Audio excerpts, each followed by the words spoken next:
Hi, அனைவருக்கும் வணக்கம். இன்றைக்கி நம்ம பார்க்க போகிறது முருங்கைக்கீரை வெற்றிலை ரசம். இது இந்த வின்டர் சீசனுக்கு ரொம்பவே யூஸ்ஃபுல்லானது. கண்டிப்பாக பாருங்கள், சின்ன பிள்ளைங்களுக்கும் கொடுங்க, கோல்டே கிட்ட வராது.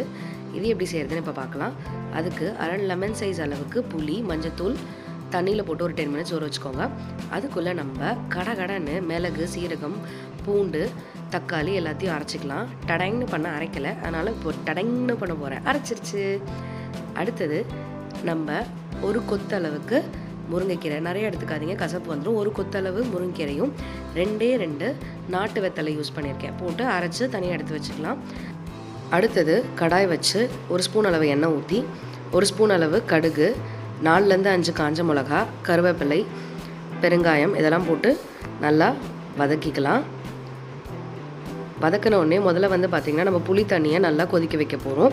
ஏன்னா நம்ம அரைச்ச அரவையை ரொம்ப நேரம் கொதிக்க விடக்கூடாது. அதனால் ஃபஸ்ட்டே புளி தண்ணியை நல்லா டன்னு கொதிக்க வச்சுக்கலாம். பார்த்திங்கன்னா இப்போது பயங்கரமாக கொதிக்குது. இப்போ நம்ம என்ன போகிறோம், நம்ம அரைச்சி வச்சுருக்க பேஸ்ட்டை ஆட் பண்ணிடலாம். இந்த பேஸ்ட் அரைச்சி ரொம்ப நேரம் கொதி வரக்கூடாது. கொதி வர்றப்போ ரசம் பவுடரை லைட்டாக மேலாப்பில் சலசலன்னு தூவி டக்குன்னு அடுப்பை ஆஃப் பண்ணிடணும். ரொம்ப நேரம் கொதிக்க விட்டிங்கன்னா கசப்பு தன்மை லைட்டாக வர்றதுக்கு சான்ஸ் இருக்குது. ஆஃப் பண்ணிவிட்டு இப்போ அழகாக ஒரு பவுலை எடுத்து பொறுமையாக நம்ம வச்ச ரசத்தை அழகாக ஊற்றி மேலாப்பில் மழை தூவுற மாதிரி பூந்தியை தூவி அழகாக சூப் மாதிரி குடிச்சிங்கனாலும் சரி, இல்லை சூடான சாதத்துக்கு சாப்பிட்டிங்கனாலும் சரி, இல்லை இட்லிக்கு சாப்பிட்டிங்கனாலும் சரி, எப்படியும் ஒன்று சாப்பிடுங்கப்பா.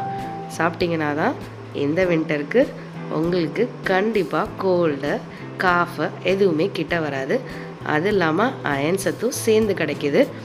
கண்டிப்பாக ட்ரை பண்ணி பாருங்கள். இந்த வீடியோ பிடிச்சிருந்தா மறக்காமல் மிடில் கிளாஸ் மெட்ராஸ்க்கு சப்ஸ்கிரைப் பண்ணுங்கள். உங்களுக்கு ஏதாவது டிஷ் செய்யணும் அப்படின்னு ஆசை இருந்தாலோ, இல்லை இது பண்ணுங்களேன் இந்த மாதிரி இருந்தாலும் கண்டிப்பாக கமெண்ட் பண்ணுங்கள். அனைவருக்கும் நன்றி.